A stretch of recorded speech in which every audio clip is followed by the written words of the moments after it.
Kwekwe. Bonsoir, good evening. Je me présente, je suis Fadela Mehdi, coordonnatrice à l'action éducative, citoyenne et culturelle au musée Maker Stewart.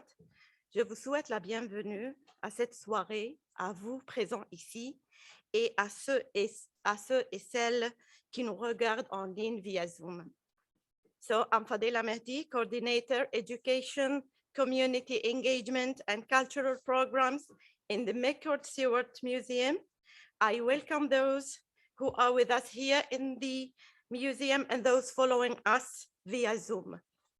Avant toute chose, je prends un moment pour reconnaître que le musée McCord Stewart est situé sur un territoire fréquenté et occupé depuis des millénaires par les peuples autochtones et qui n'a jamais été cédé par voie de traité. The Kanien'kehá:ka Nation has a profound and ongoing attachment to this territory, which it calls Jojage.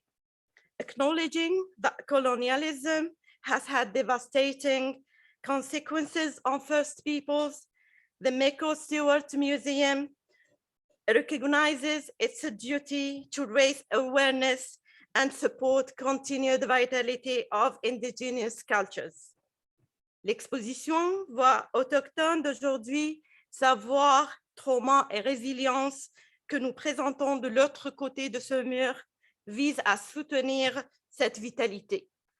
Et aujourd'hui, c'est justement la rencontre qui est au cœur de cette soirée littéraire co-présentée par le Festival international Présence autochtone, un projet de recherche de la professeure Isabelle Saint-Armand à l'Université Queen's et le musée McCord Stewart.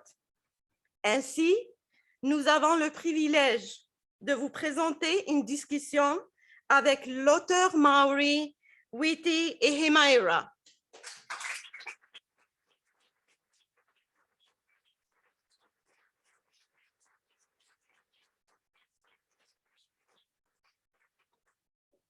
Invité d'honneur de la 33e édition du Festival international Présence autochtone, des extraits de l'œuvre littéraire de Ihimaera seront lus ce soir par Magenta Baribo et le comédien Wendat Charles Bender.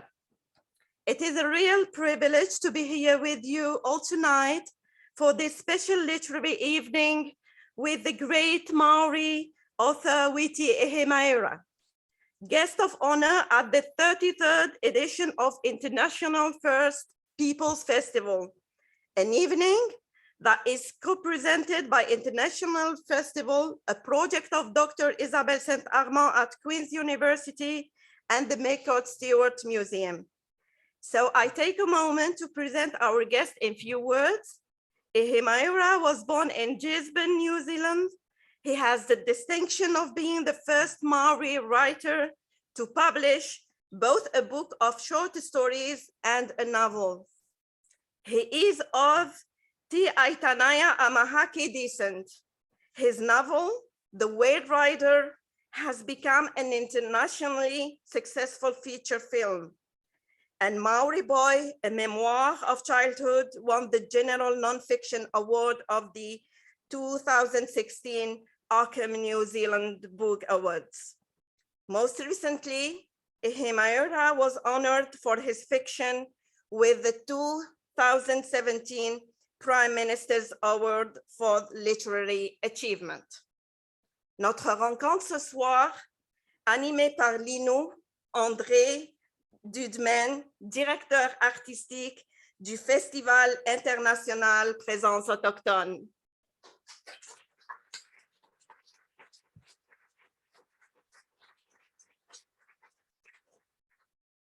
Oui, bonsoir. As you can see, I am getting ready to go to a casting for a zombie movie. So, and I am slowly preparing myself for next Halloween. We have to think before. And also, I want to welcome, of course, the McCord Museum. And I will let Isabelle Saint-Armand who is co-presenter on behalf of Queen's University, co-presenter of this evening. Merci.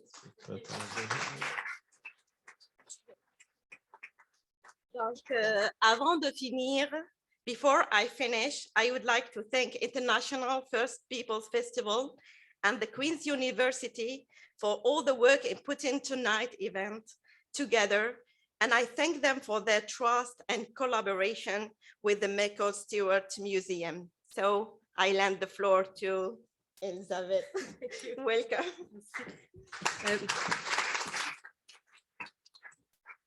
Merci, c'est vraiment un plaisir de présenter cette soirée aujourd'hui avec le festival et le musée McCord.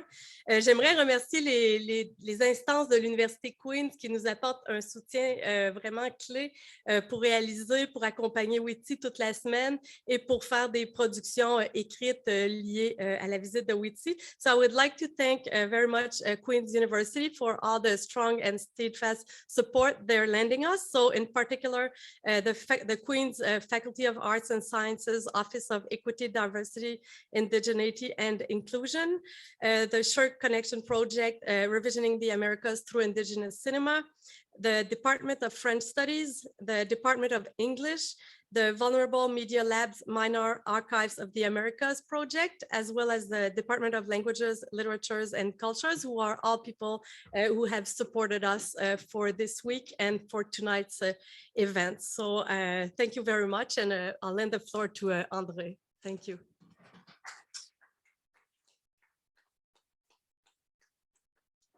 Well, I won't take the floor. I will I will let it to our guest, Witi Ihimaera, that will have opening word.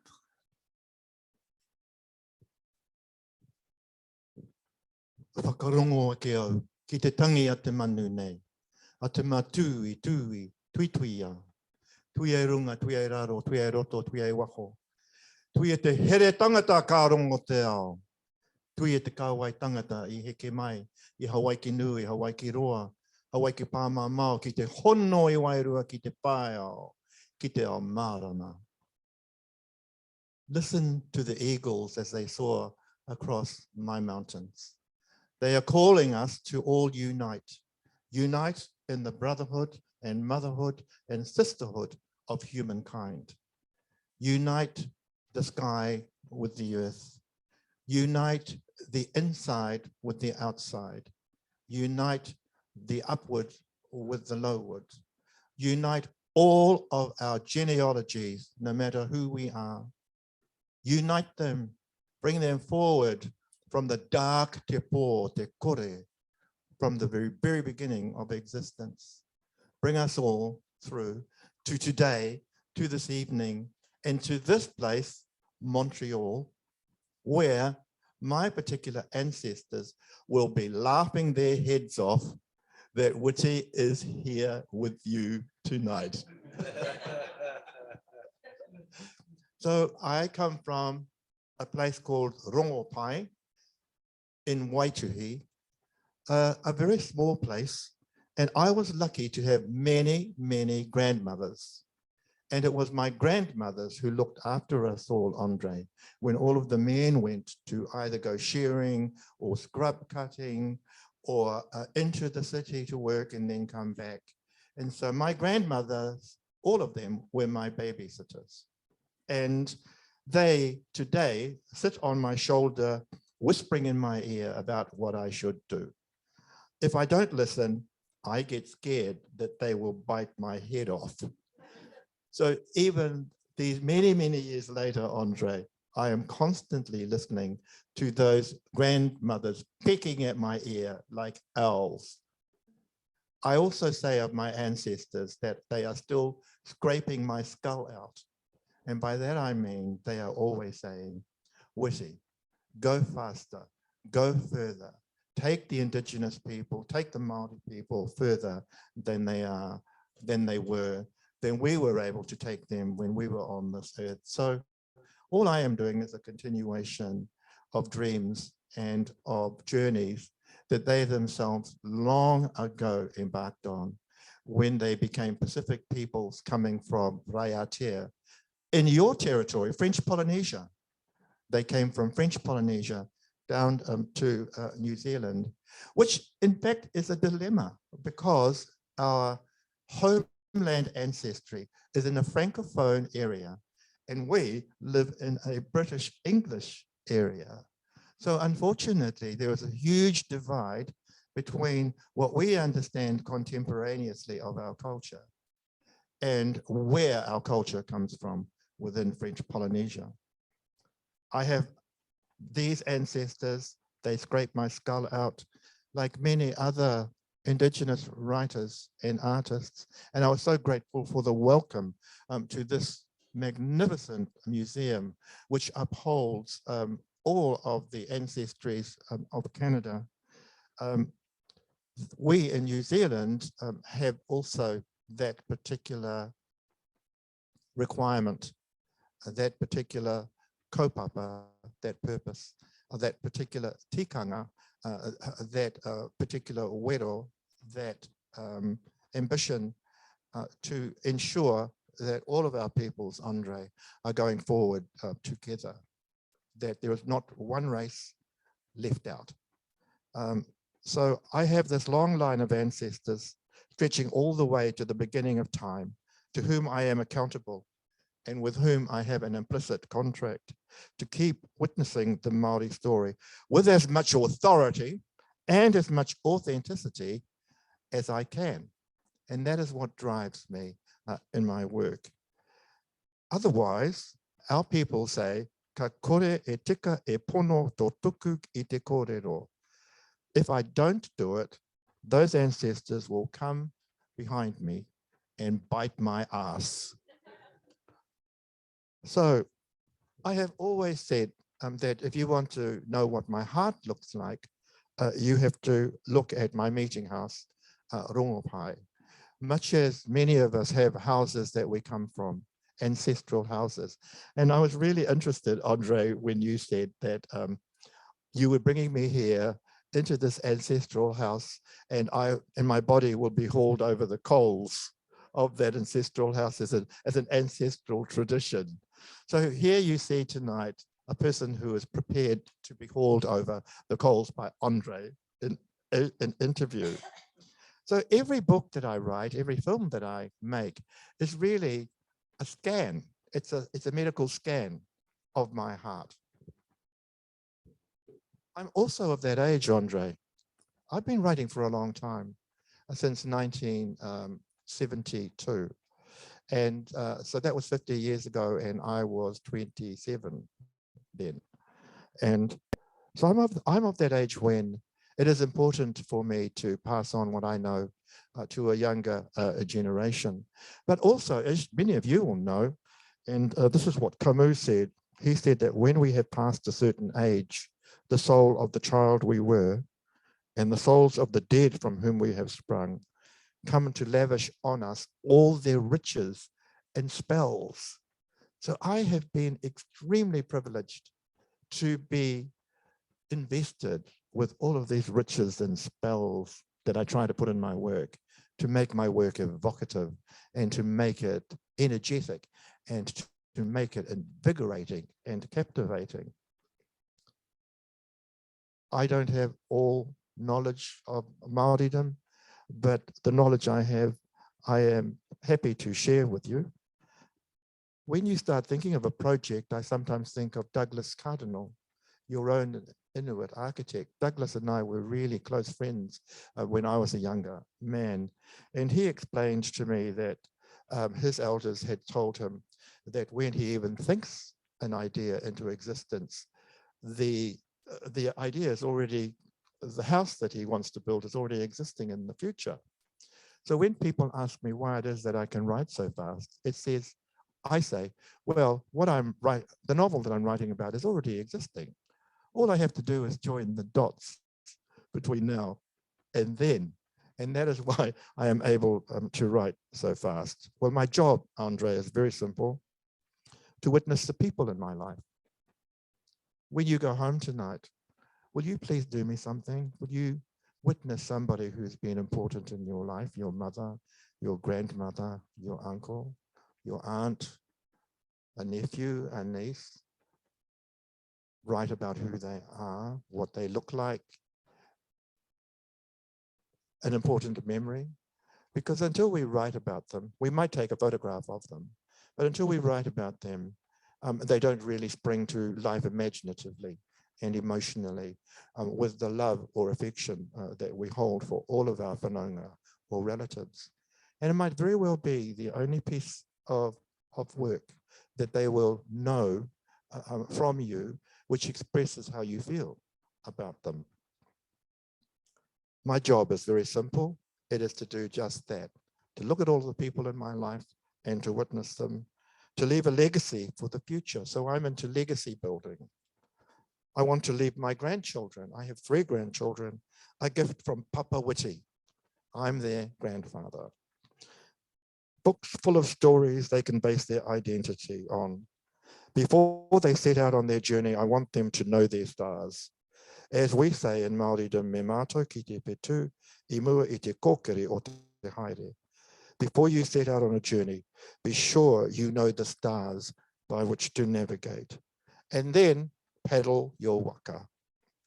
So my books are all about learning from the past so that it might inform their future. I don't write for myself or for this generation. I write for my grandchildren to inform their future, and so that they understand about their ancient futures. Because what they learn, they can then put in front of them, and they can then head in the direction of their past. The mokopuna have to be vigilant. They must leave nothing to chance. Being Māori is a privilege. In a post-COVID world, it means becoming a kaitiaki or humanitarian, to adopt mātauranga Māori practices in my country's case, and in your case, to adopt those particular humanitarian and environmental positions that will enable us and you all to survive. We in the southern hemisphere will look after our part of the planet. We expect you in the northern hemisphere to look after yours. And we have to do it fast. Ray Kurzweil has said that if you take 30 steps linearly, you get to 30. If you take 30 steps exponentially, you get to 1 billion. Today is already old. It may as well have happened centuries ago. I entreat you all to begin to think exponentially so that we can reach those goals that we need to get to make sure that our people, our families keep on surviving in the planet.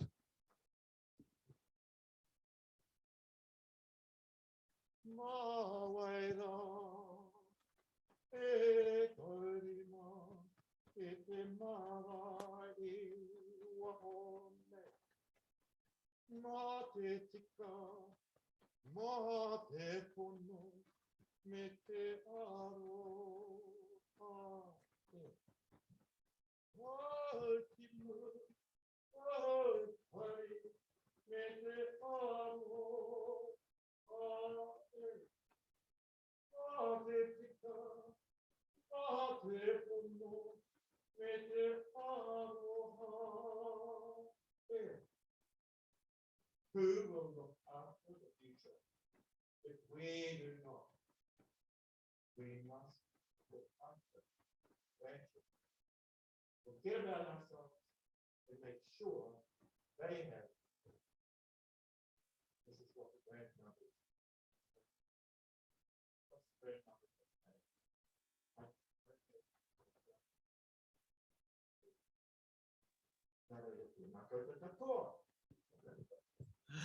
Thank you. Well, we spoke about Rongopai.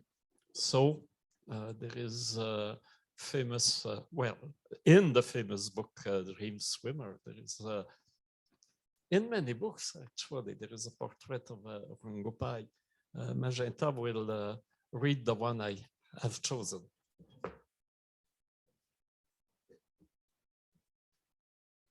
This is how Rongopai was built. In 1886, long after the land wars were over and Pharaoh had failed to enslave Te Koti, the people decided to build Rongopai as a cathedral for Ringatu in the Waituhi Valley. At that time, their prophet, Tekuri, was living in exile, and the prophet's followers in Poverty Bay and the East Coast hoped that the building of Rongopai would persuade him to return to his own land. Wipere himself supported the construction. Over 1,000 men and women camped in Waituhi and completed the task in 9 months. What they built was more than a meeting house. It was a dream. But it broke with tradition because although it was carved outside, it was not carved inside. Instead, it was painted and woven flamboyantly in colors of such chromatic brilliance and ideas of such daring that Te Kuti's elder were blown away by it.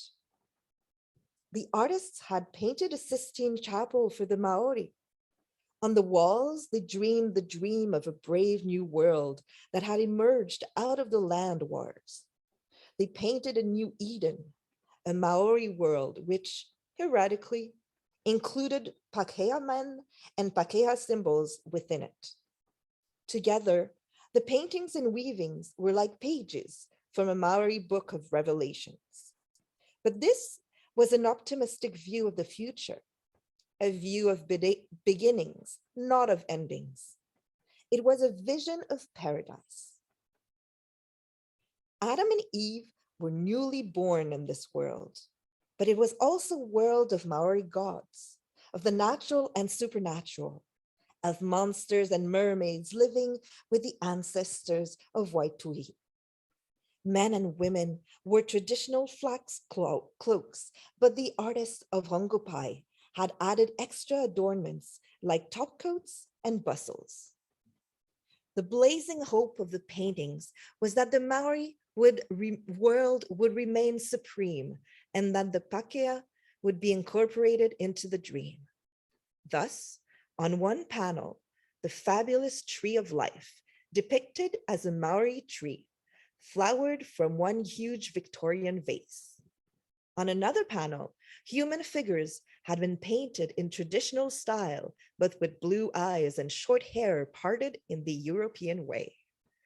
The women, Ko Hakiriangi, was forever captured wearing a European dress and raising a red rose to her lips. 2 Maori men sparred in a boxing match in a European boxing ring. Maori on horses raced neck and neck in a never-ending hunt. Hunters with guns and dogs prowled in an eternally Maori forest. And there, Wipere himself was shown in the formal attire of the black jacket, gray trousers, bowler hat, and wearing spurs on his boots. But subverting the image his mother Riria Mawaranui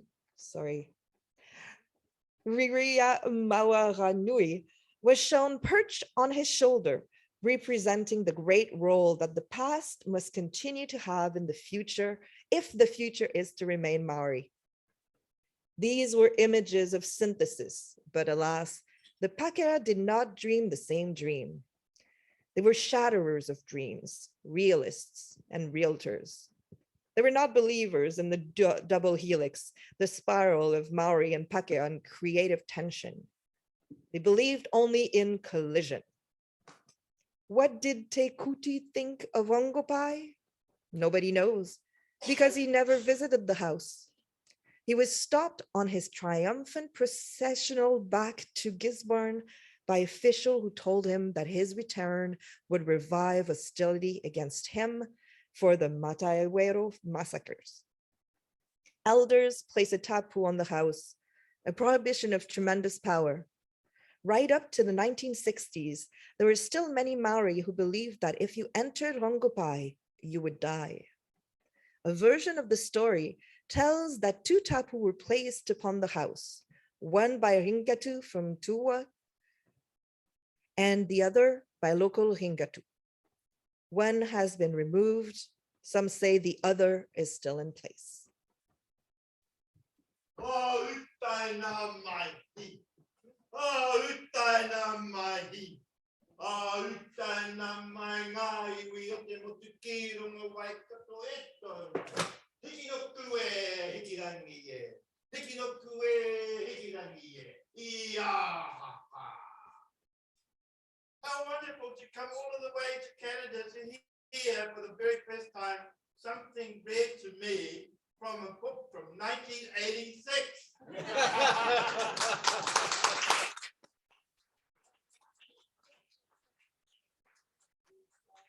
My he is a hauling song. It's also a pushing up the earth so that Rongopai could be built to, in between with its foundations in the earth, but its roof to the sky, to hold up the sky so that we could all live in between. I am so blown away by your reading.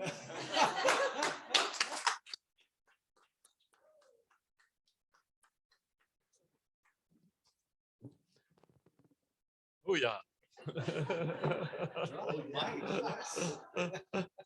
Wow. If I understand well, Rongopai is kind of Chapel 16 for the Maori, especially those from the Ringatu religion. Were you raised in the Ringatu religion? I was raised in the Ringatu religion. I was raised to believe that our valley was filled with the radiance of God, that it was also filled with the magic of the Maori. So it was a place where both the physical and the metaphysical, where both God and Maori gods were able to combine in a kind of metaphysical Maori Garden of Eden. So I was just a child when I was told this. And so I always believed when I grew up that I grew up in the Garden of Eden. However, it was a garden, of course, that had been encroached upon by colonialism.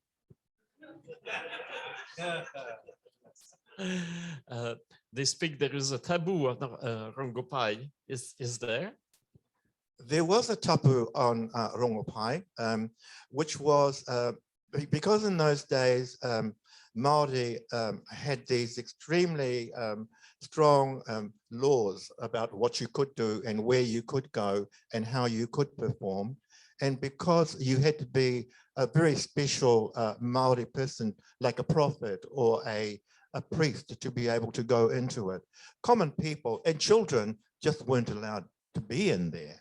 And I think it's the same also in our day with churches. You know how they used to say in churches, shh, you know, be quiet, behave yourself, don't make a noise.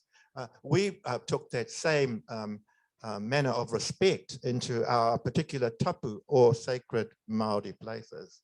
And Rongopai was like that. It was the cathedral of the Ringatu people, a beautiful cathedral filled with the dreams of the people, the millennial dreams of a people who followed the Old Testament, for whom Moses was a primary figure, and that because Moses had managed to lead the Israelites out of Egypt, so too would Te Koti lead Māori out away from Pharaoh, which was the way in which we looked at Pākehā.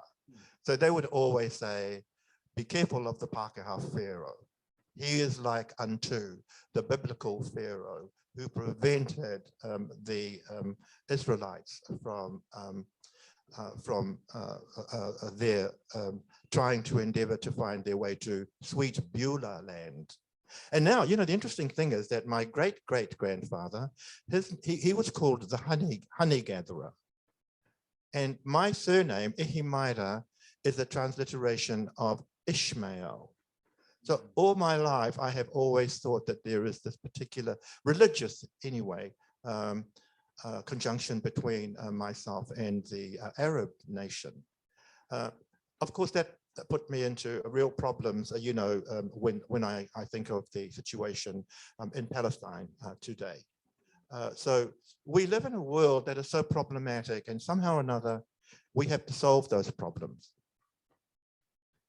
Yeah, I wanted to see some images of Rungopai, so I put Rungopai in the Google system, and what came back is a wine, a New Zealand wine. I was really angry. So, so I put Rungopai, Ihimaera, and then I got the real thing. Isn't that interesting? Well, if you go to Waitangi, sometimes, you know, those people play tricks on me. And what they do is that if anybody comes and say, and to them and says, oh, do you know Witi Ihimaera? They'll say, never heard of him. And it's because when I was growing up, our family was called Smiler, our surname Smiler, because the missionaries thought that Smiler sounded like Ihimaera. So they said to my grandfather, well, we won't call you Ihimaera, we'll call you Smiler. And so my name back home is Witi Smiler. Better than my sister, her name is Gay Smiler. So the interesting thing about that is that my grandmother, this grandmother that I talk about, her name was Teria, and I'm not too sure if the Francophone part of Canada knows Jack and Jill went up a hill. Do you know that nursery rhyme? Jack and Jill went up a hill to fetch a pail of water. Jack fell down and broke his crown, and Jill came tumbling after. Well, I came back from school when I was 5, and my grandmother was waiting, and I said to her, she asked me, well, what great wisdom were you taught today? And I said, I learned a nursery rhyme. And she asked me to do Jack and Jill. And then she said, so who are Jack and Jill, Witi? Why can't they be called Mere and Hone? And why is Jack wearing a crown? And it's his own fault if he breaks it when he falls down. And why are they going up a hill to fetch water? What a stupid place to put a well. So she taught me very, very simply, you know, that I was going into a world, I was going to leave Waitangi at some time and go into a world that didn't make sense. And then the next time I went to school and I came back and she said, so what great wisdom were you taught today? I said, little Miss Muffet sat on her tuffet eating her curds and whey. Along came a spider and sat down beside her and frightened Miss Muffet away. And my grandmother said, who is Miss Muffet? What is a tuffet? What are curds and whey? And why is she afraid of a spider? Why didn't she just pick it up and put it out of harm's way? So then she said, so what if it was little Master Muffet sat on his tuffet eating his curds and whey? Along came a spider and sat down beside him. What would Master Muffet do? Squash it. And so again, she was trying to explain to me that the male white Pākehā world, its values, according to that particular variation, were anathemic to ours. So she began this whole process of my politicizing myself and becoming this Māori author who always wanted to create an alternative fiction to the primary fiction that I was being taught. Also, you were happy to hear something from 1996. I think we will take you even further back because Charles will read excerpts from Tang He, who is a kind of well, we will speak about the book after. Let's listen to, and this action is taking place in Rungopai too. Epa, wait for me. Wait. Do not farewell earth, nor leap seaward yet. Let the sea turn crimson and the Pohutukawa tree blossom with flame, but do not go. Even now, through my tears, I see him. He is a shadow moving into the sunset and waving in farewell. Harera, Tama, Harera.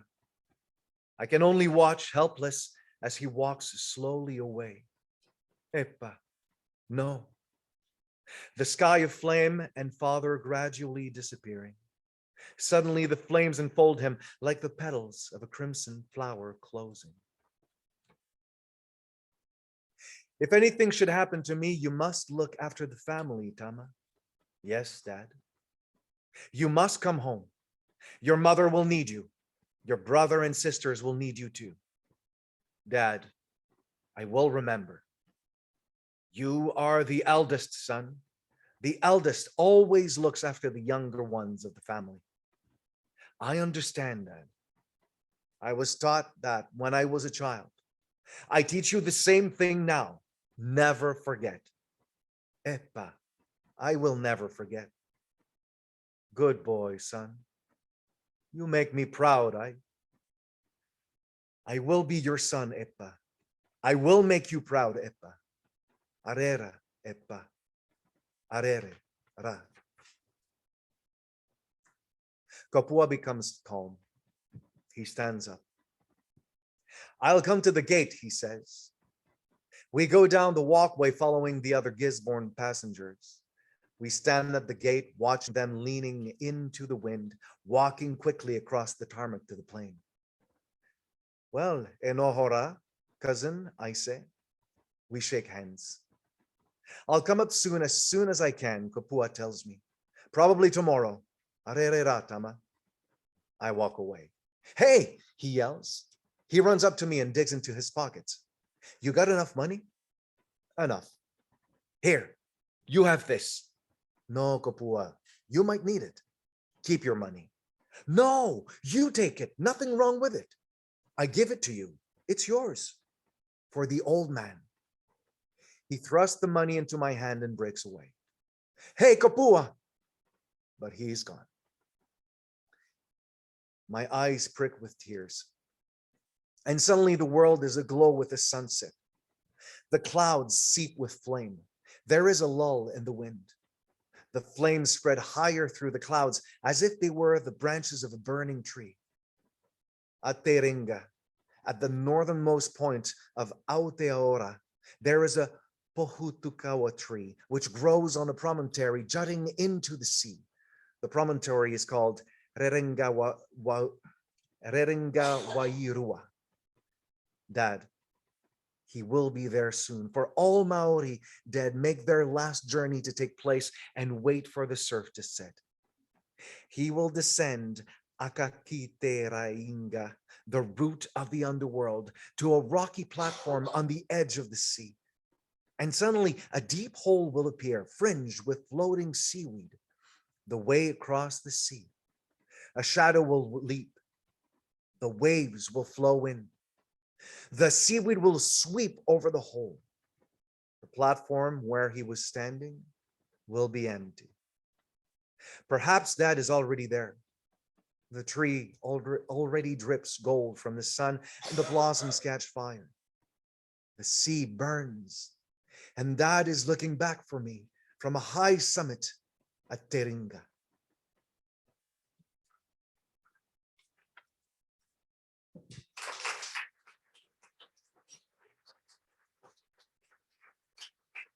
Oh, kare kare ano, na way to thee. Witi atu koe ta papa, aringa nei. E papa e hoki maera, ka mate au ki te aroha e. Charles, you have reminded me of my darling father. And again, I have never heard anybody read from that particular book, which was my very first novel. I wrote it in England at number 67 Harcourt Terrace. I was so far away from New Zealand, and I wanted to write a book about Māori. And so the only way in which I could do it was to think about my father, because he became for me the representative of all that was traditional and strong about Maori culture. And he was still alive when the book was published. And I would take him to all of the events, the book launching events in New Zealand. And I would say, well, kia ora, this is my dad. This is Tom Smiler. And there were people he would say, oh, but he should be, isn't he dead like in your book? And I would say, no. I had to write about him before he died, because then it was fiction. If I had written about him after he died, then the local people would think that I was writing the reality. And so he lasted until he was 95. and so we had a very long, fruitful relationship, and a long, loving relationship. So Charles, thank you. I really appreciate that. So the little piece that I sang was about how wonderful it was because you brought him here. You have brought him here to us tonight, and how wonderful it was.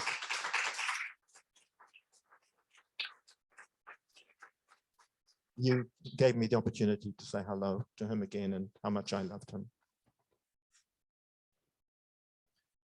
Often in your book, the narrator is, the male narrator and the principal male character is somehow somebody who ran away from his traditional responsibility in the iwi, and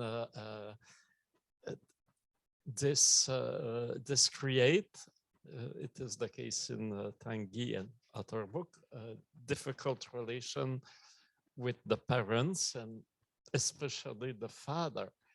And I was thinking about Marcel Proust, who wrote all those remembering past things, because he felt guilt. Yeah, he felt guilty that when his parents died, he didn't have accomplished something great.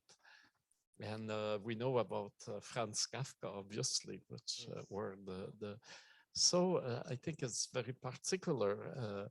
And I was wondering if your motivation to write, is it kind of compensation to have run away from your iwi? I told you it was torture.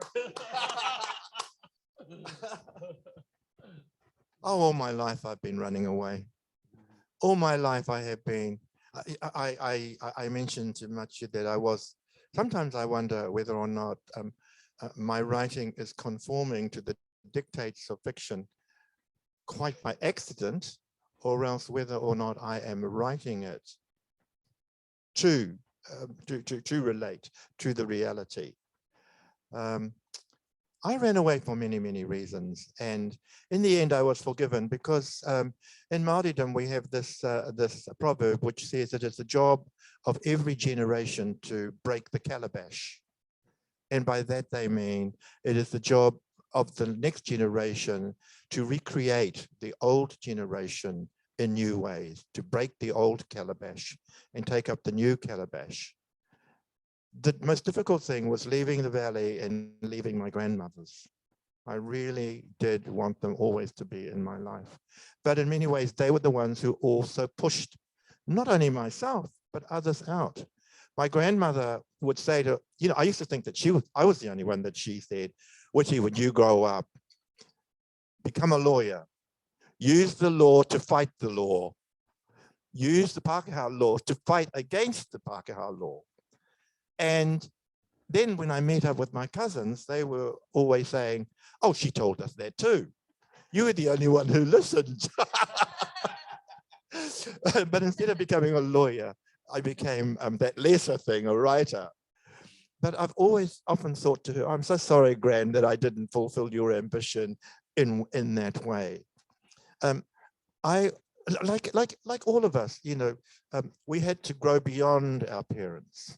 So in the next iteration of Tangi, which has only just been published, I explain the terrible trauma that we all go through when we decide that we want to find our own ways through life.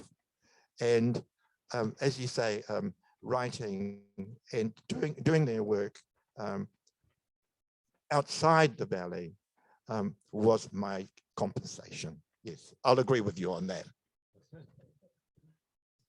Now we will go with an other excerpts, and it will be certainly part of the family section of this evening. An excerpt from Budi Basha. Those who were at the NFB theater in the Alanis Momsawin room, you have seen Mahana, who is an cinematographic interpretation of this book. Your grandfather was 23 in 1918, Aunt Ruth said. He wasn't exactly an ungodly man, but he wasn't a godly man either. He was an ideal choice for a visitation by an angel. He bowed to no man, and he bowed to no God. He believed in what he saw, and he believed in a man's strength. He thought man was an animal like any other beast of the field or fowl of the air, like all the Mahanas. Aunt Ruth had a penchant for the well-turned biblical phrase. And that at the end of your life, you went away, found a place to die, and got on with dying. Furthermore, there was no hereafter. How could there be? You couldn't see God, could you?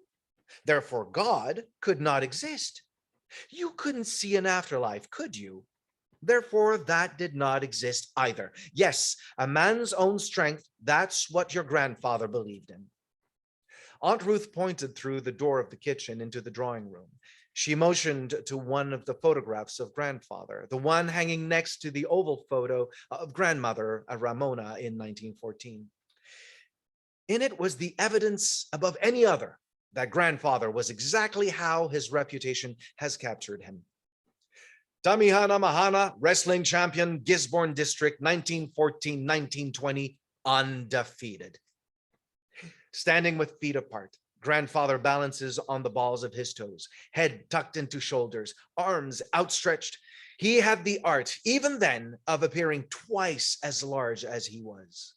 He did not merely enter a space, he claimed it.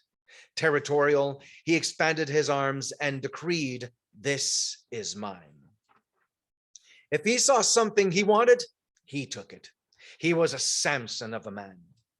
The irony was, Aunt Ruth said, that although your grandfather was ungodly, your great-grandfather was the very godly minister of the Ringatu Church, second only to Riripeti Mahana, its priestess.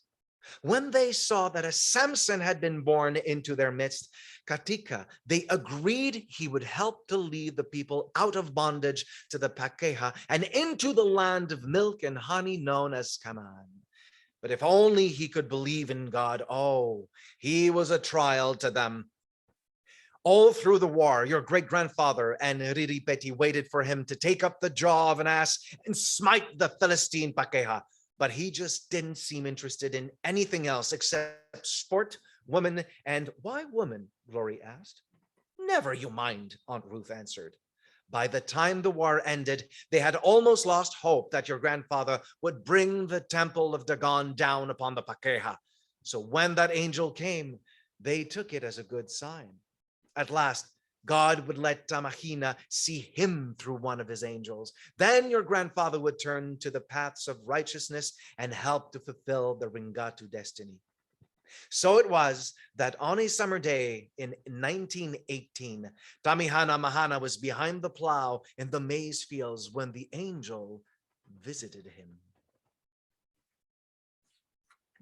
Wow.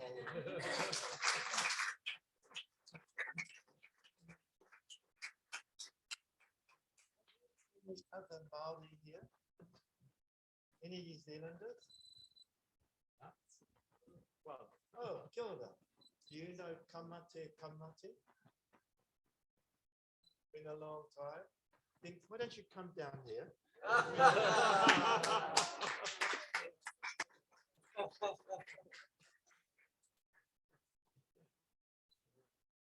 We'll make it easy on everybody by just going.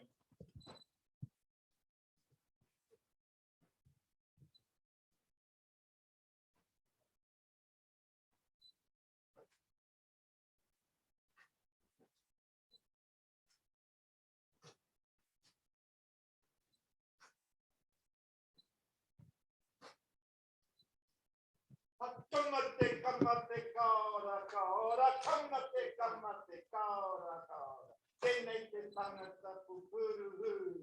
Tanate whakawhiti tera. Hopane, kopane. Hopane, kopane, whiti tera.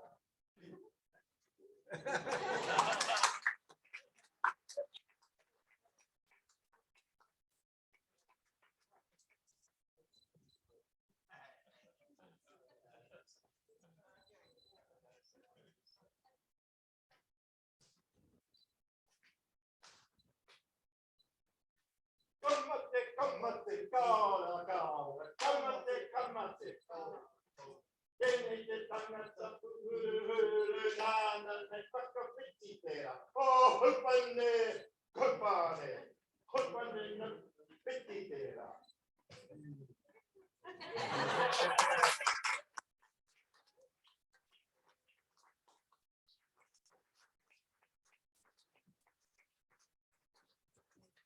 That's in honor of Charles, in honor of my grandfather, and in honor of this other tangata here. Thank you very much for your help, because it's so hard to do a haka by yourself, I can tell you. You were amazing. When I look at this novel and the film, there's something that really is, for me, very, very particular. We have so much in common, First Nations of Canada and the Maui people, but there is a very, very big difference with this line of authority. In our nations, the authority of the elders is what would be called today a soft power. But in Aotearoa, it doesn't seem to be that soft. But I have to tell you, though, that I wrote Bulibasha, King of the Gypsies, in Menton, on the south of France. And so I wrote it because I also was inspired by Marcel Pagnol, who comes from that part of France. And I had wanted my father to come to help me to do the sequel to one of my books called The Matriarch, 1986, and which you read, The Dream Swimmer, because my father was my library. And my father would come to me, and actually all the stories that I've been telling have really been my father's stories. And so he would tell his stories through me, but he couldn't come.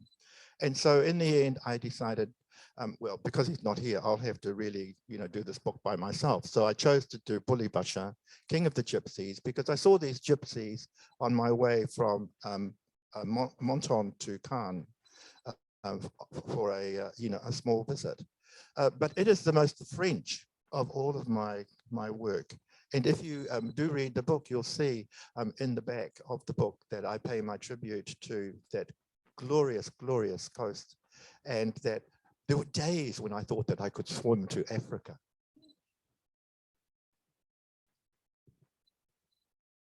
And also, I think in Menton, you were at the Catherine Mansfield Memorial for a while.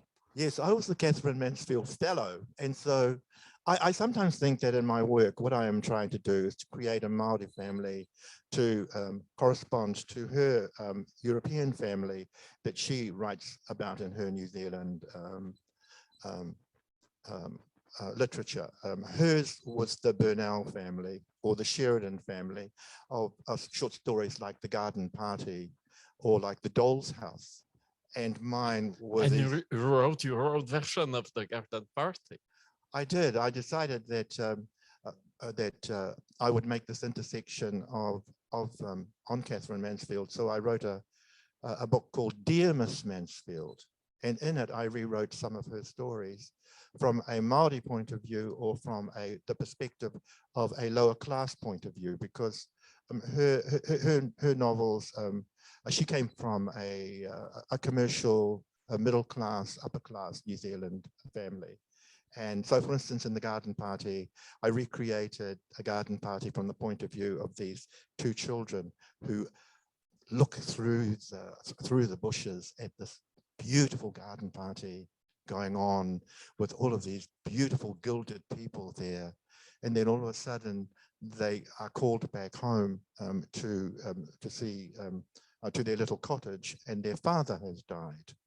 So in the garden itself, it's about this little girl who is told about the father dying of the workman, and who comes down and has her first encounter with death and with seeing a dead person. And so it was an interesting intersection for me to make on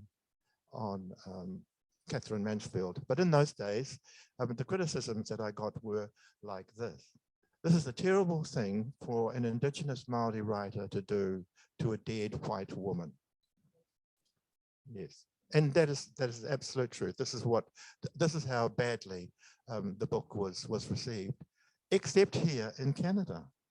Except here in Canada, there were two academics who took it up, and in fact, there is a university that teaches my book along with Catherine Mansfield's book. But I was always wanting to subvert the way in which New Zealanders looked at themselves.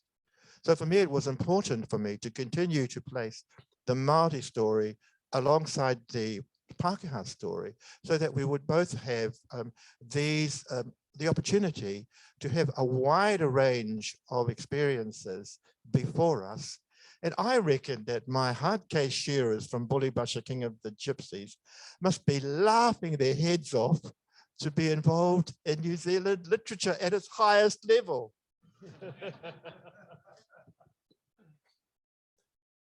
And also we have the book that give the film Whale Rider, and that become very famous to the world. So we have Magenta to read an excerpt.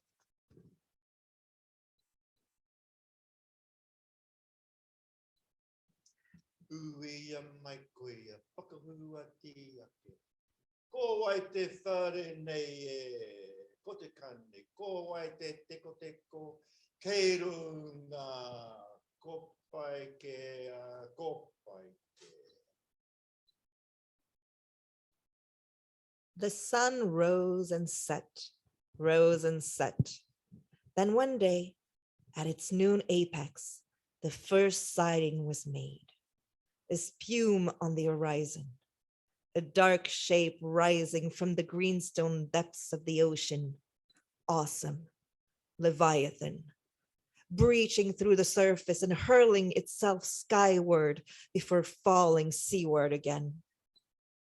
Underwater, the muted thunder boomed like a great door opening far away, and both sea and land trembled from the impact of that downward plunging.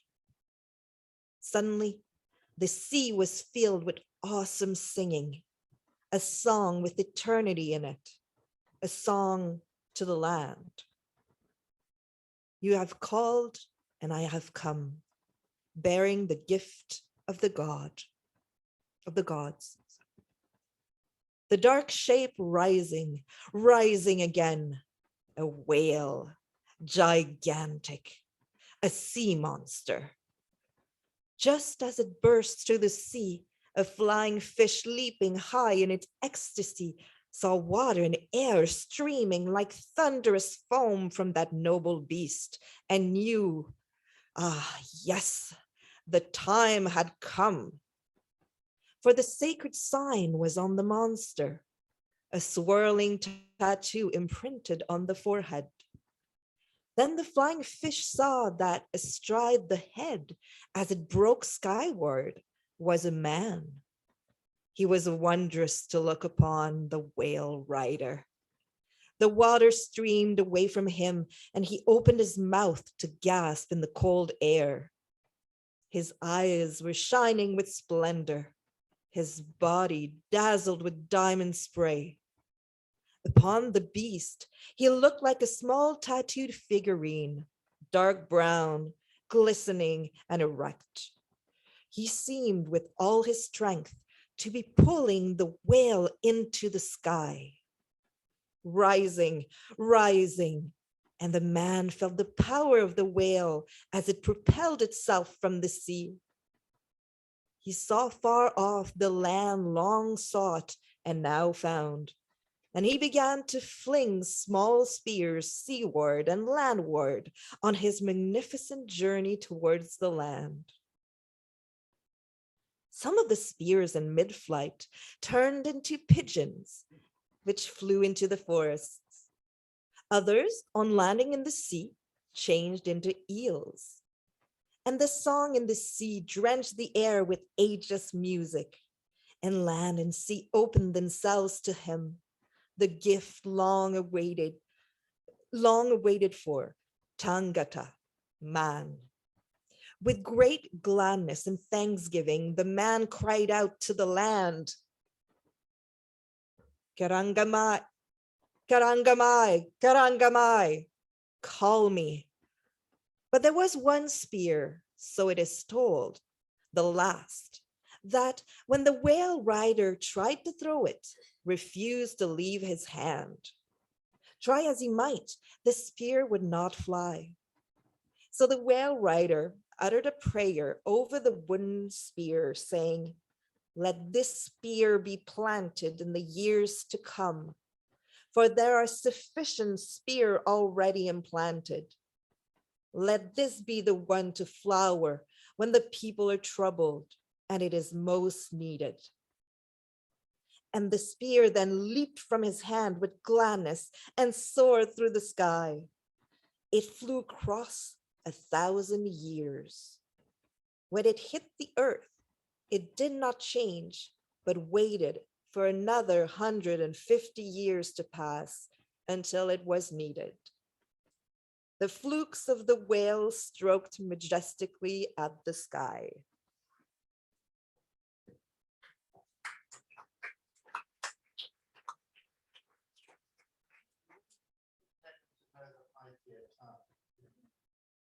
Well, you can always hope. So I'm going to have to do this one by myself.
Well, I'm glad that my whanaunga, my relations from Whangara aren't here, because they tell me that was tragic, Witi. But the thing is that when you're together and you can watch everybody else, well, then you can be perfect.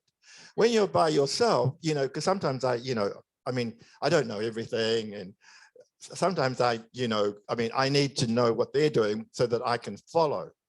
In fact, when I was younger, I used to be at the back row of what they call the hakati. And then one night, my uncle said, oh, Hone is not here tonight, so you go up the front. This is when I was around about 12. I had never been up the front. I was always used to watching their legs going this way and that way. And their hands, when their hands went up, my hands went up. When they went he, I went he. When they went ha, I went ha. I thought, what is he thinking? So I went to the front, and of course I went he when they went ha. I went to the right when they went to the left. I brought a whole kapahaka team of 20 young boys crashing to their knees. I got a hiding afterwards, a thrashing. But in many ways, that's also what I wanted to do in my life and in my career, was to bring old things crashing to their knees and to bring new stories based on old things up to life. And even though there was a lot of transgression involved in all of that, my people have had a profound sense of forgiveness for what I have done. Yeah, the particular way the woman break the tradition in your book is that by taking it on their shoulders, were taking the male's role, and this is the whole story of the whale rider, and this is also the story of Artemis Riripiti, and then you build strong women that are really strong enough to take over the tradition, and weaker men that run away. As I say, my life has been filled with many grandmothers, and also with a mother who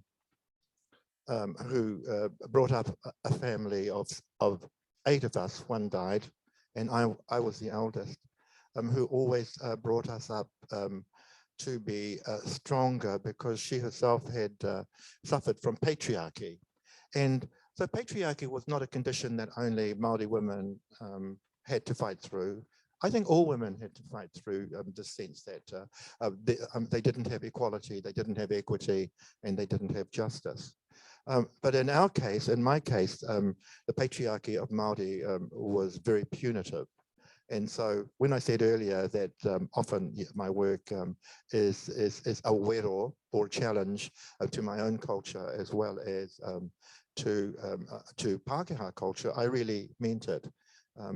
So the wonderful thing today is that young Māori women were the ones who went to university. Young Māori men did not. And so what has happened since then is that the Māori male culture has had to acknowledge that actually now they hold the rako, or the spear of knowledge, to take everybody forward. So everything is changing. The gender balance has changed, a lot in Māoridom, and how exciting that is, that now we have this range of leadership coming through. So we will go to another reading, and there is also a strong woman in it.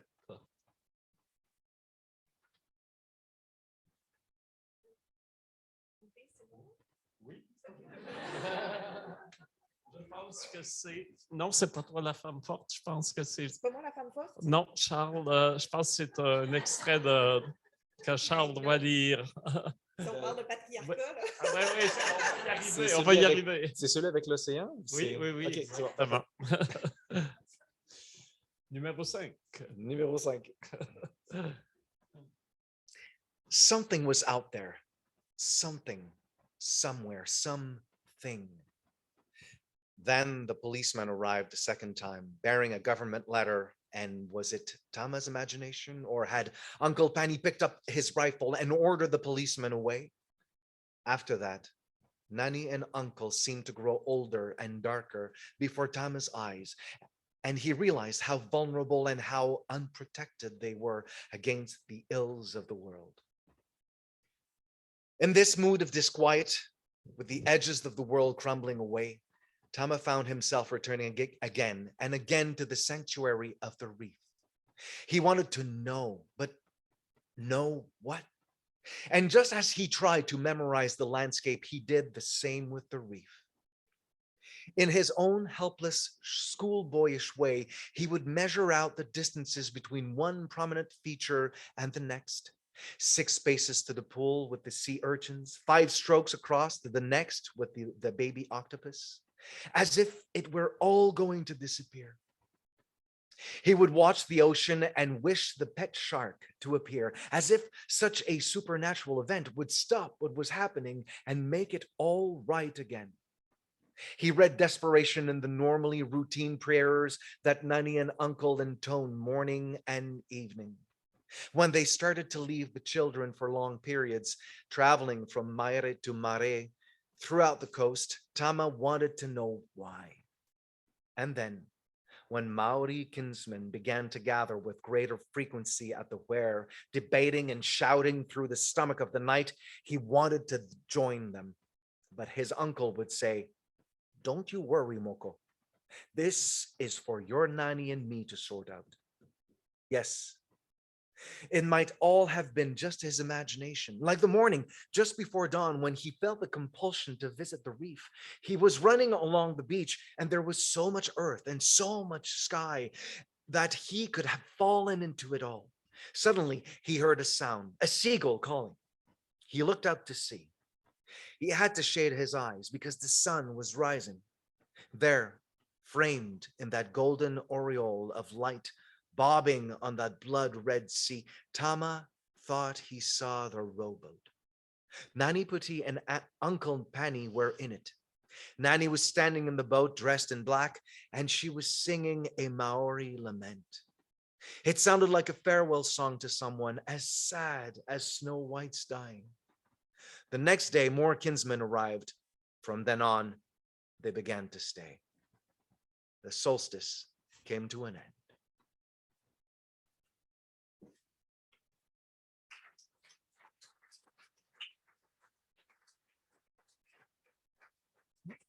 So this is an evocation of the land, loss of land, and how difficult it is for the peoples that have that difficulty in front of colonialism. And here you are really near of what our own peoples from First Nations are telling. And this story is interesting because it's the eye of it's written in the eye of a young boy who visits his auntie or grandmother and discover his own connection with the Maori identity by connecting to the sea. And all of a sudden, he can see that this way of life is almost over. Andre, thank you so much for this selection, because you did the selection. I had nothing. I'm on my way to Santa Barbara. I came here because I was on my way to Santa Barbara. and I'm due there tomorrow to give this major speech to a conference, an international conference on ecologies of childhood. And then our mutual friend, Deborah Walker, said to me, well, you know, if you're coming to Santa Barbara, why don't you come up to Canada? And so because the Santa Barbara people were paying for my airfare, well, you know, I came here, and then of course you paid for the airfare between. So this is amazing. You know, I've never had this happen to me before, that I've heard people reading. And I had forgotten that I'd written that. And I kept on thinking, gee, who wrote this? It sounds really terrific.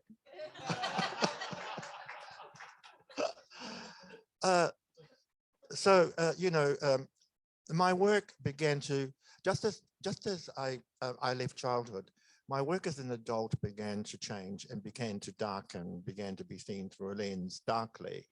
And so that was the beginning of that change, when I began to really engage in race politics.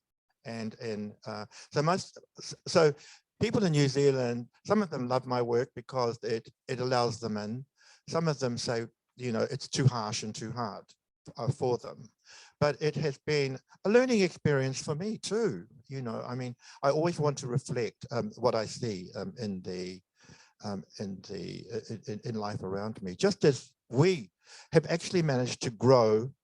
Well, you've managed to grow into a sort of Canadian nationhood. But interestingly, I have been talking with some Indigenous people here, including this beautiful young woman in the front, about how one can continue to affirm and enlarge the opportunities for Indigenous representation. And so, Andre, we were talking just last night at dinner about the possibility of having a film festival in the Arctic, and the most northernmost film festival that in the world, which is an absolutely magnificent idea, because I know everybody would want to come up just for the experience of seeing Indigenous cinema underneath an Arctic sky with Arctic people, with Inuit people, and understand what their grief as well as their love. So even though I'm supposed to be on my way to Santa Barbara, this has been the most magnificent and accidental detour.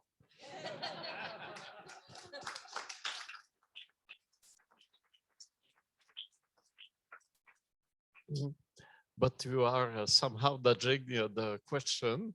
I think at a turning point, your works are not only darker, they are more political. More political and more personal. So if you don't mind, there is a piece of work that I would like to read after our readers have concluded their own.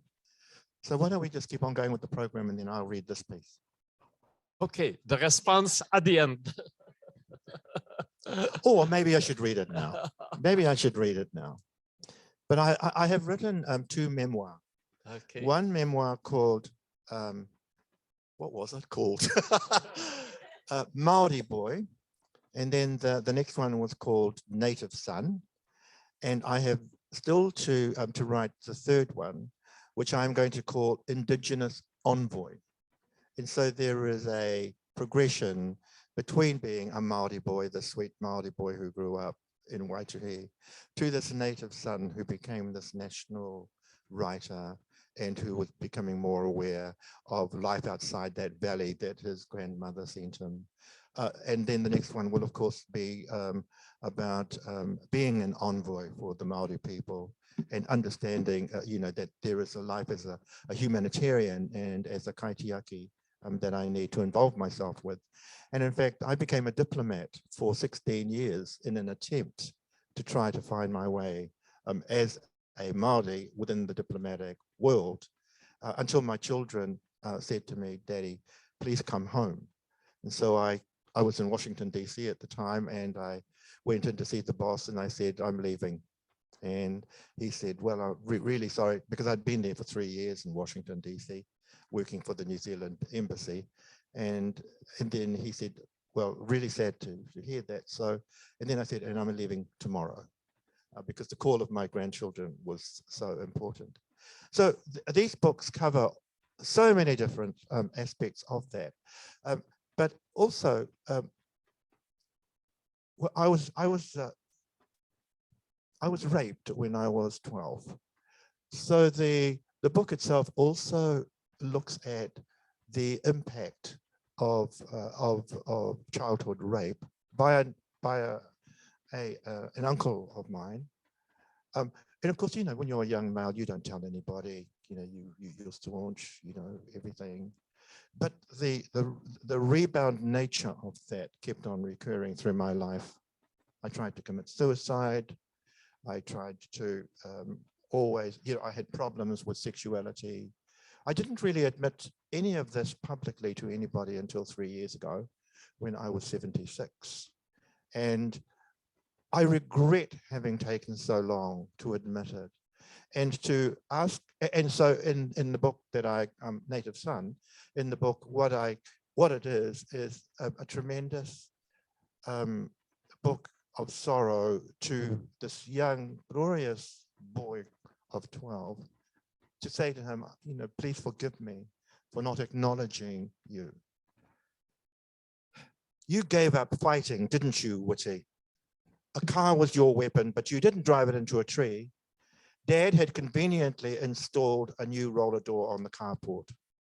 Can you remember the whirring noise as it went down and the clunk as it hit the concrete floor? You felt you had come to the end and that you continued living. Someone would find out your secret, that you had been raped as a young boy. You're now 18. You might have saved yourself if you had had somebody to talk to, but you didn't. You couldn't speak to Dr. Boker because then he would know. You couldn't talk to Dad because then he would know. You were glad that your beloved grandmother, Teria, was dead because she would now never know. The only person, ironically, that you could have spoken to was the rapist because he had been there. Your thoughts fill with your father, Tehar. During the weekend, you had watched him coaching your 3 sisters and how to shoot the ball for a goal in indoor basketball. You marveled at his instructions to shoot high, not flat, so that the ball would fall into the hoop. You could never aspire to his masculine strength and surety. All right then, Witi, best for you to end it. You get a garden hose and put one end in the exhaust pipe of the Holden. You close all the windows of the car except the driver's side window. That one you leave till last, once you have put the other end of the hose inside the Holden. Then you start the engine and sit there with the motor running. Very soon the interior begins to fill with petrol fumes. It won't take long. The smoke billows. Let's get this over with, smoke. Hurry up, hurry up. Your parents wanted you to be a good church boy. Hurry up, smoke, hurry up. The local chapel has already begun to raise money for you to go to America to school. Hurry up, hurry up.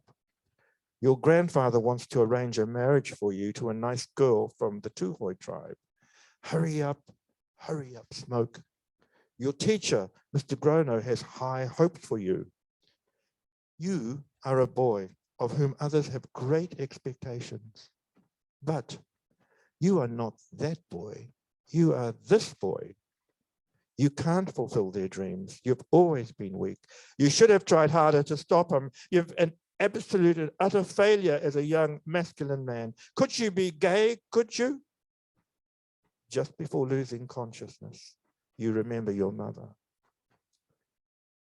Oh, Witi, when you were born, she told you, you were the first thing I had ever truly owed and owned. What will you do, Mum, when I am gone?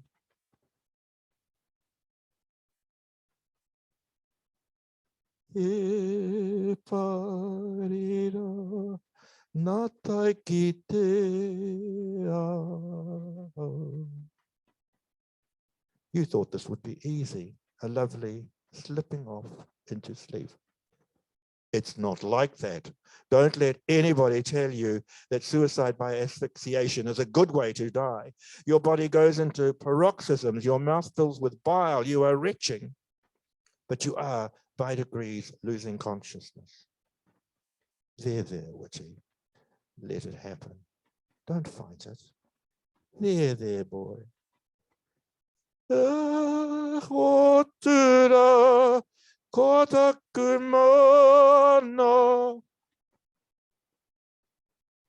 Please don't feel sorry for me. Save your sympathy for all those boys who try to commit suicide and succeed. All those gorgeous, gorgeous boys.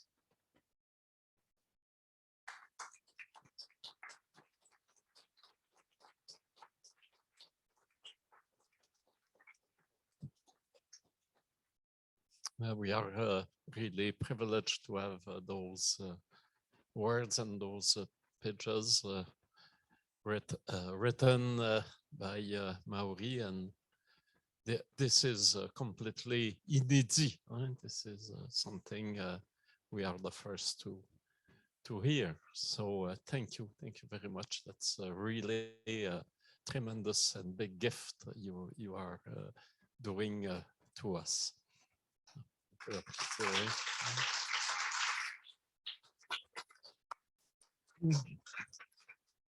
And the next excerpts concern also the sexuality and the coming out of the closet.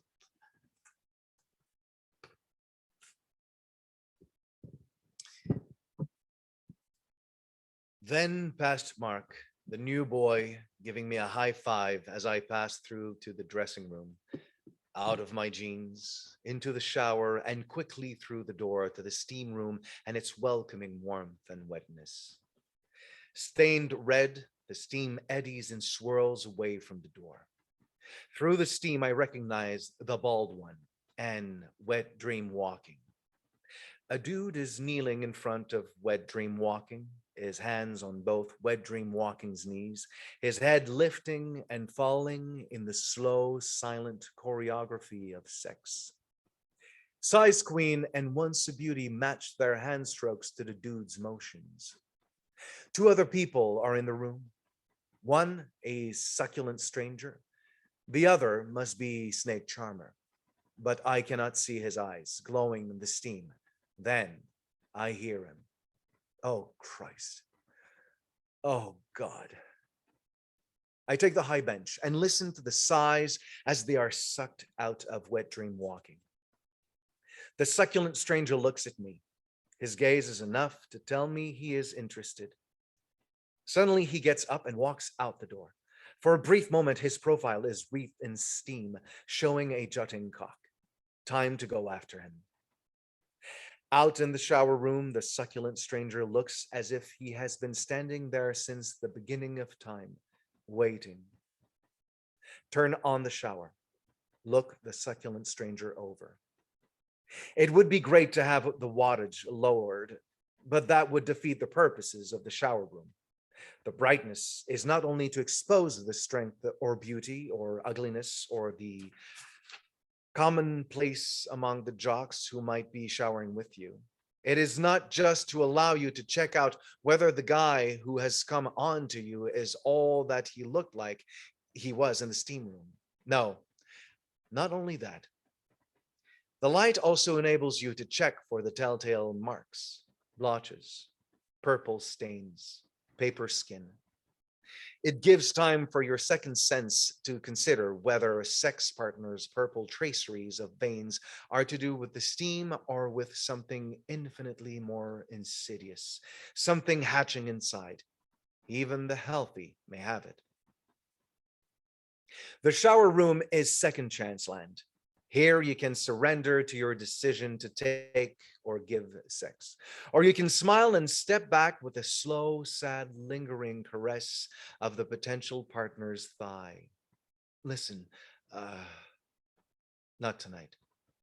Succumb to the succulence and to the slow teasing. Yes, for this is what homoeroticism is all about. This silent, slow seduction of a stranger trying to coax his own hunger open like the petals of a flower. The techniques depend on the stranger because all men are different with their own set of likes and dislikes. Unlike women, men do not go for whole body sensitivity or appreciation. This is the age of photography, of the close-up, the freeze frame, the slow motion shot, the segmentation of parts into tits and ass, cock or snatch. Gay men are no different from straight men in localizing what they like. Some like nipples, some like buns. Some like smooth, some like thatch. Above all, there has been a genitalization of the male, as if the sum of a man is his balls and cock. Thus, some prefer cut, some uncut. Some like it large, some like it small. Some equate large with better, prefer young, not old, dark, not blonde, compact, not tall. So show him what's there. Turn, tuck, pause, pout, strut. Give him a range of choices, and even though I might not quite be the sum of all the parts he likes, seduce him into thinking that they are all there. Show it all by making love to myself, lick my armpits, twist my nipples, take the soap down and show the muscle definition. Further down now to the butt, the head on the hammer, eager to nail his arse with my dark swollen stake. Let him see. Let him take a good look. Now, look at him.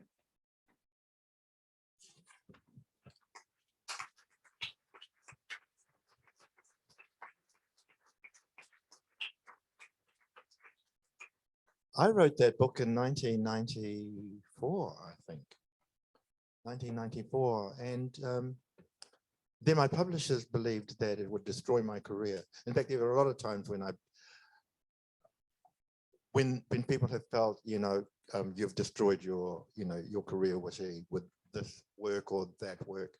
And so the publishers then said to me, so to revive your career, we will publish Nights in the Gardens of Spain, even though we don't want to. And then after that, we will publish Bully Basha. And so Nights in the Gardens of Spain was published in 1994. And then to correct the fallout, Bully Basha. So both Bully Basha and Nights in the Gardens of Spain are twin books. They were written at the same time, in the same place, in Monton. And as I say, one was published one year and one was published in the other. But the only thing that I wanted to survive was the love of my children and my grandchildren. I didn't have grandchildren at that stage, but I wanted my daughters to know that, their father, I wanted them to see their father for what he was in all of his beauty as a soul, but in all of his Satanness as a soul as well. It wasn't fair on them to think of their father only in one way. And I didn't think it was fair on this world that had always thought of me in one way as being an Indigenous artist of a heterosexual kind. I didn't feel it was honest of me to do that. So there have been 3 times when I've had rocks thrown through my window and 3 times when I've been bashed up in the streets. And so that was one of those times. But, as an artist, it doesn't matter if you're a literary artist or any sort of artist. If you aren't, your soul tells you that this is something that you must do. Although my daughter, Jessica, she said to me, because I always talk to my daughters and my ex-wife about what I do. And Jessica at the time was 13. And she said to me, Daddy, would you mind waiting until Olivia, who was the younger daughter, is older, because Olivia at that time was 9 and was still at primary school. And she felt that that because Olivia was so young, all of the kids in the playground would talk about her faggot father. And so because of Jessica, there is another manuscript of Nights in the Gardens of Spain, which was called A Walk in the Sun, which I had first of all wanted to publish in 1979. So that's 7 years after Nights in the Gardens of Spain was written. So what I then did was listen to my daughter, Jessica, and say, all right, darling, I won't publish this book for another 4 or 5 years. Isn't it wonderful when your children become the arbiters of their parents' indulgences?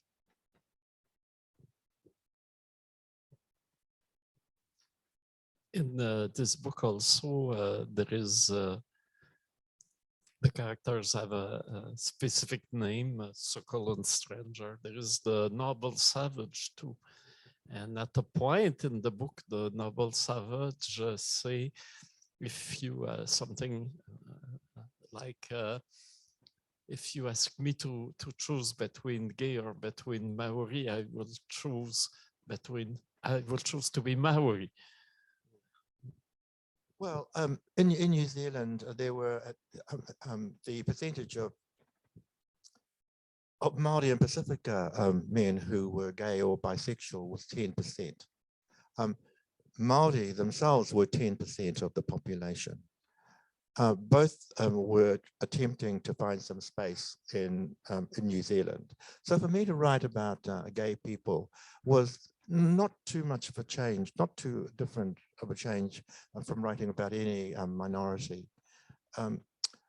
I became the first chairman of a Māori gay group in Auckland, and would go around all of those theme parlours that I talk about, and try to tell Māori men, especially bisexual Māori men, that they must use condoms and practice safe sex, because otherwise their wives would suffer. And at the time, the AIDS epidemic was very, very strong around the world, and so one didn't want to have one's family affected by that epidemic. So what I've done in my life is not only write about it, but talk the talk and walk the talk.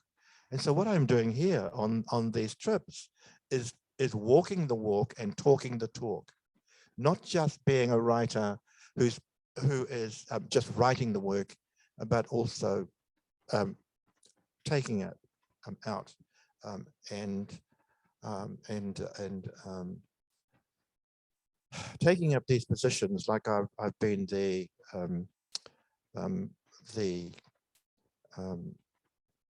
I was a member of Creative New Zealand, which is like your Canada Council. And in 1972, what I did was that I created what is now known as the Māori Arts Council. And so the Māori Arts Council, that was to enable Māori people, to have the opportunity of funding. I worked as a patron for a literacy organization in the education department. I was a member of the New Zealand Film Commission for 8 years, attempting to get Māori films made within the context of European films. I'm a patron of an organization which is dedicated to publishing 100 books from around the world in Te Reo. I'm the honorary patron of an organization which is devoted to ensuring that New Zealand writers have the opportunity to continue to write. I've just been in Sweden, Finland, Germany, France, supposed to go down to Santa Barbara, here now in Canada, talking the talk and walking the walk. And do I enjoy it? Well, this is the highlight. This is why you do it. This has been so incredibly affirming, and will allow me to keep on walking that lonely road, because sometimes it gets very lonely, and creating new work. It feeds you. And thank you for feeding me tonight.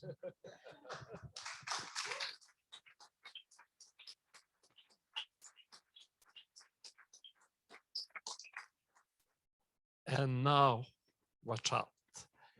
Here will come Artemis Riripitsi Mahana. She's coming.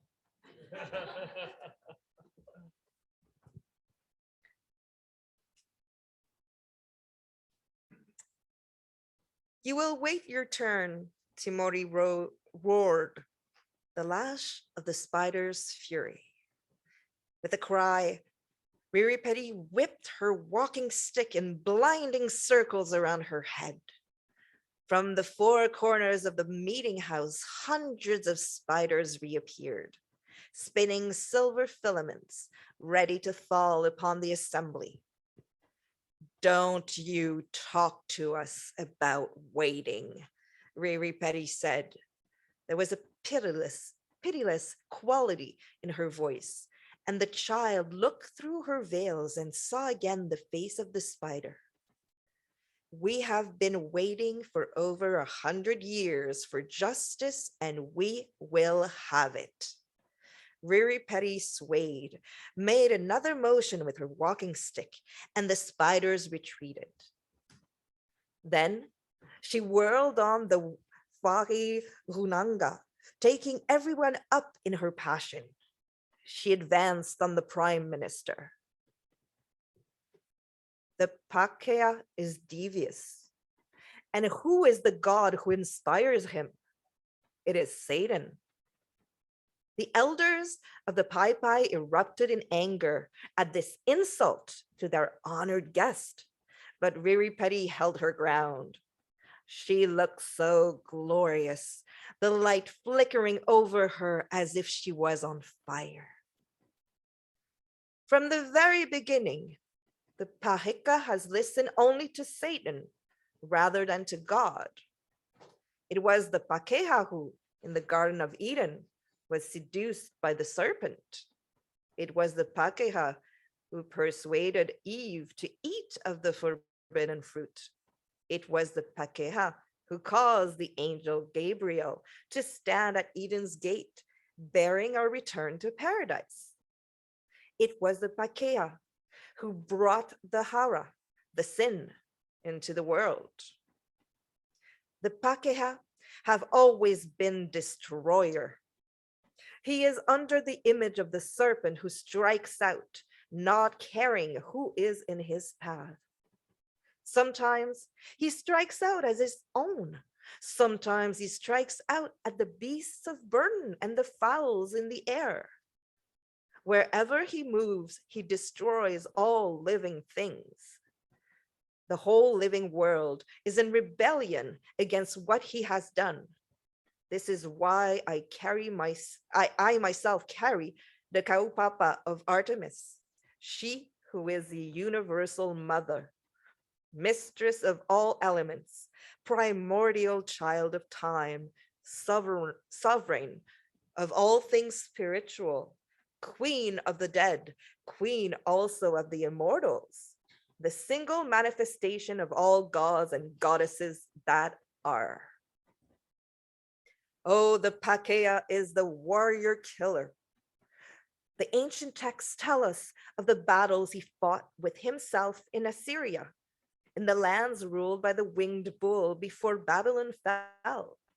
It was the same in the country of the Sphinx where Egypt laid claim to Ethiopia. It was also the same to the north, in the lands bordering the Great Sea where I once lived and served Artemis.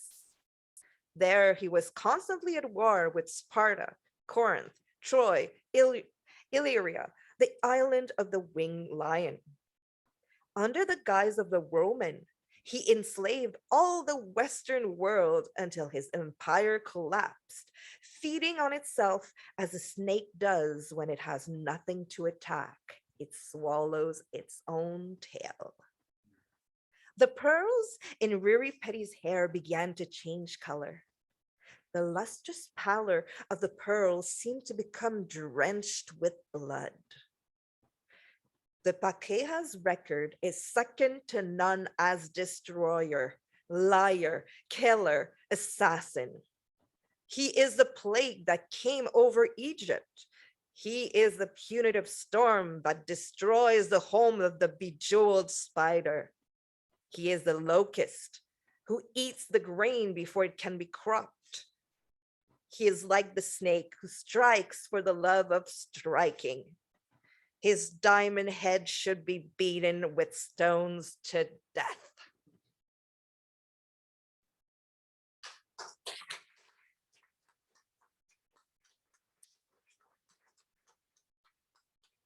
I saw that you recently received one of the highest award in New Zealand from the hand of the Prime Minister.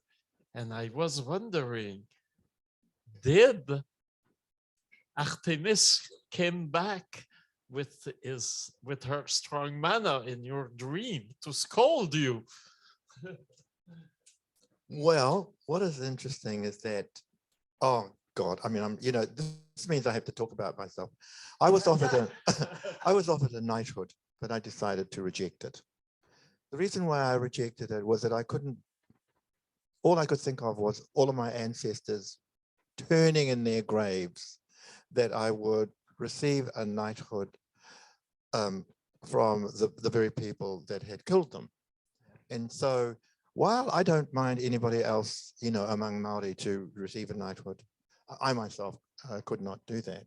I did, however, accept the honor that was given to me by the French government, which was what do you call them? Yes. So there's only 4 people who have actually been given this particular honor. And so I was really, really privileged. And so I accepted that one for a very important reason. And that was because, again, as I said, ancestrally, we come from French Polynesia. And so I felt that this was an award that was acknowledging that origin. Yes. But we're not here, in fact, you and I, we're not here for ourselves. We're here, you're putting on this festival. The beautiful woman who runs this museum is running it for the benefit of all who come here. So we are here because we have this wider mahi to do, wider job to do. And when I was younger and couldn't get to sleep, have we finished with the readings? Yes. Oh, good. Okay. So then this might be my ending, to go back to being a child. And kia koe, te rangatira, Andre, when I heard that you were in hospital, I thought, what gift can I give to Andre that I had brought from Aotearoa? And so what I would like to do is to give you this particular gift. Out of the hospital. I know.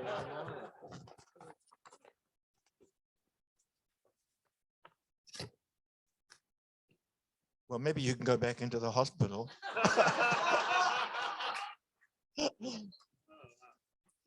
So it is a health stone. It is something that we in Aotearoa give to people when we, just like in the movie White Lies, the woman who goes around, yes, and she finds little health stones.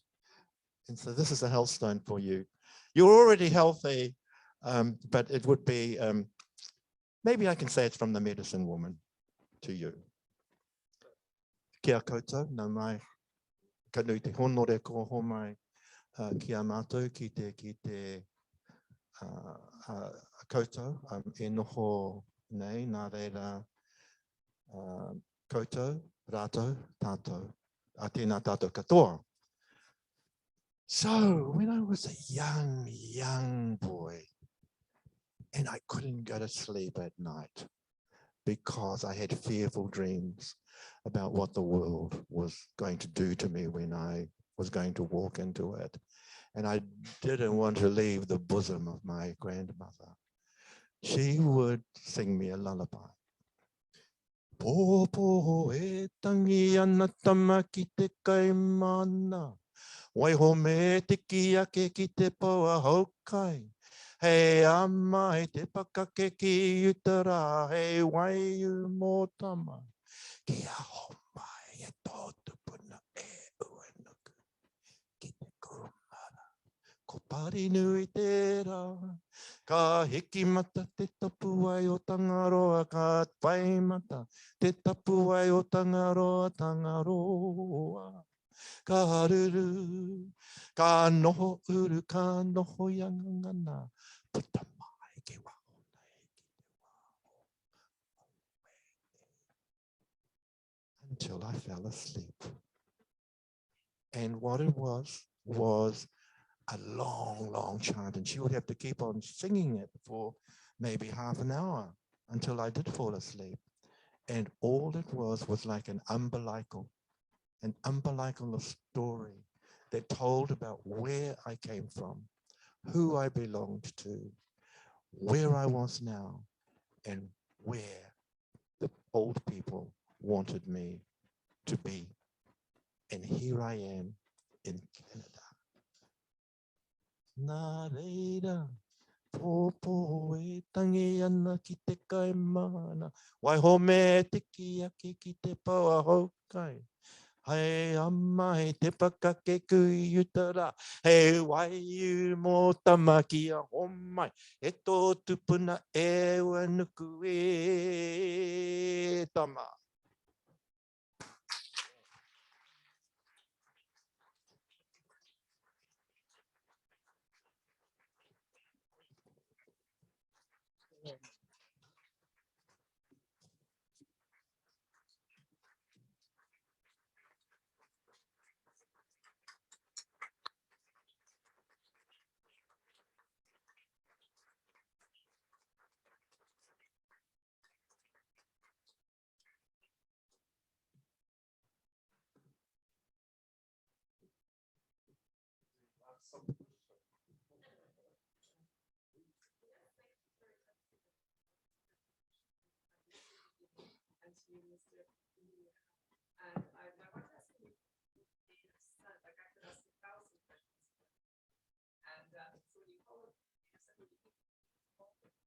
I was thinking of that possibly or other.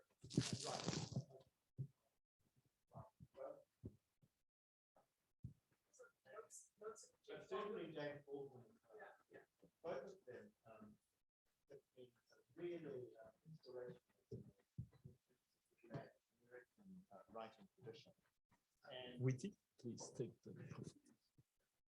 yes, so native son James Baldwin, and then all of those Black African writers, because in New Zealand, I didn't have a genealogy to attach to, a literary genealogy.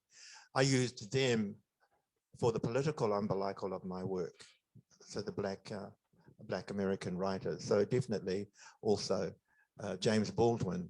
And there's something that I always carry with me about James Baldwin, and he said, "I am not your Negro." And so in New Zealand, I often go around saying, "I am not your Māori." You can never tell this to the other Maoris. No. Est-ce qu'il y a une autre question? Another question? Yes.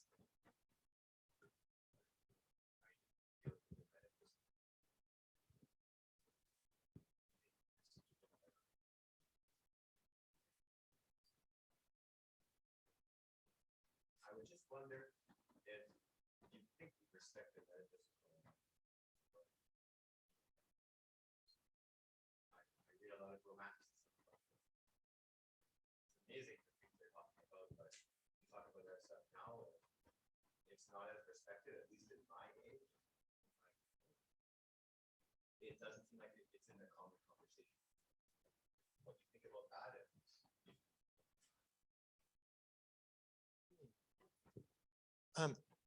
Let me answer that by referring to literature. Like most times, well, first of all, writing is a text. And then what I do with my work is I try to employ the text in the writing, which is the ancient text. So in all of my work, there is what we call an umbilical going back into Māoridom, and that's the text. I also like to bring in context, that is the world of the word. I try to bring in subtext, what the words mean. I try to bring in pretext, which is the reason for the work.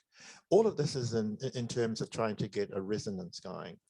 I try to bring in intertextuality, which is an opportunity for my work to relate to world literatures. And until I do all of that, then I don't believe that the word lives in its own world. It's the same when I'm thinking about, I never finish a book unless I think to myself, that I can change that triangle, for instance, and make it into a pyramid, or I can change the circle and make it into a three-dimensional orange shape, or if I can change that shape on the page and make it into a four-dimensional or five-dimensional, six-dimensional space. And so I agree with you. I think that the world doesn't think metaphysically. It doesn't think holistically. And the sooner that it starts thinking that way, the better it will be for all of us to understand that there are all of these various worlds which we are connected to, that holistic world, particularly between nature and humanity. And there is an argument that goes on in the middle of The Whale Rider, in which the chief of the village asks a particular question about the ancient 1,000-year-old whale that has come to beach itself. Is this a real event, or is it an unreal event? Is it a natural event, or is it a supernatural event? So in answer to your question, yes, the world has lost its way in terms of all of its connections. We have begun with the Rungupai, where it is said, it is written that the Kuti and his followers have wanted a world where the dream of the Pākehā and the dream of the Maori will be the same. Is it something that is happening now? In New Zealand, it's always been about how much political representation Māori have been able to achieve, because it's not until the balance of power is equally shared that we can really go forward together as a country. So, for instance, our Governor General is Māori. Our Minister of Foreign Affairs is Māori. Our Deputy Prime Minister is Māori. Within our cabinet, there are 15 Māori or Pacifica. The Mayor of Wellington is Māori and a woman. There are around about 9 mayors in New Zealand who have been voted into their mayoralties by a predominantly Pākehā constituency. Most Pākehā now are taking Māori the language because they see great value in having their grandchildren grow up with the language. And it's such an honor for me, because I am now going back to school next year myself to learn the language so that I can keep up with them. I can tell you it's a double-edged sword. We may laugh about it, but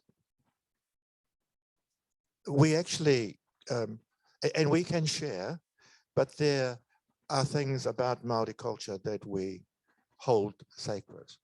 And so there is a line that we would not want Pākehā to cross, that line which we call the tapu line. And so so there is that, but certainly in our country, there's huge development, which of course is exemplified by that young man up there who was able to come down and help me with the haka. So I guess it's time to say goodbye, and thank you, Witi. It was very marvelous to have you here. When I spoke to Rebecca, I asked, is there a new film coming that Witi can come and present? And she said, no, they will all be released next year. But it's fantastic because it will be a pretext to ask Witi to come back to Montreal.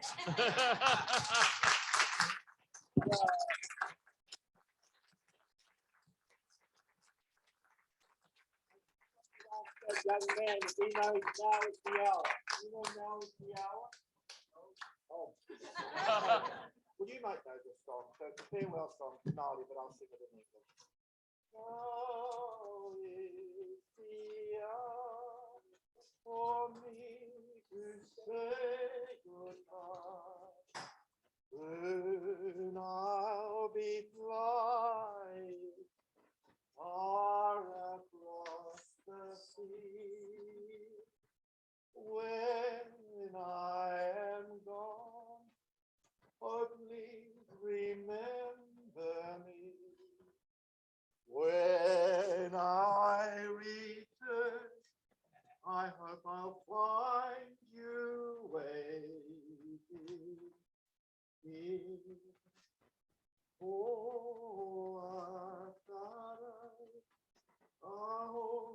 Ihimaera,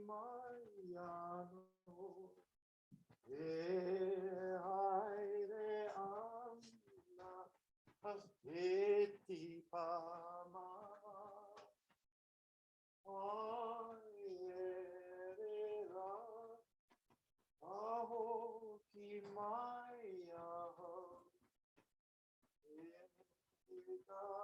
Ihimaera,